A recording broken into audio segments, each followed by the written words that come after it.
இடத்துல மணப்பாக்கம் ரயில் நிலையம் வரப்போகுது. இப்போ சிஎம்ஆர்எல் வந்து இந்த மெட்ரோடு சேர்த்து இங்கே ஒரு வடபழனியில் இருக்கிற மாதிரி ஒரு பிரிட்ஜு கட்டிகிட்டு இருக்காங்க. அதாவது மேலே செகண்ட் லெவலில் மெட்ரோ போகும், ஃபர்ஸ்ட் லெவலில் பிரிட்ஜ் இருக்குன்ற மாதிரி. ஸோ அது வந்து மணப்பாக்கம் டு முக்கிலிவாக்கம் அந்த கன்ஸ்ட்ரக்ஷன் போயிட்டுருக்கு. அதுதான் நீங்கள் பார்க்குறீங்க. இந்த பிரிட்ஜுக்கான கன்ஸ்ட்ரக்ஷன் அந்த பெயின்ஸ் தான் நீங்கள் அதில் பார்க்குறீங்க.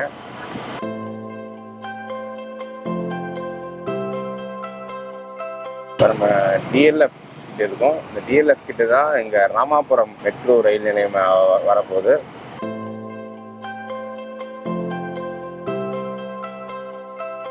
நீங்கள் பார்க்குறீங்க அந்த ட்ராக்ஸ் பக்கத்தில் கொஞ்சம் ப்ரொஜெக்டட் வீல்ஸ் வெளில தெரியுது.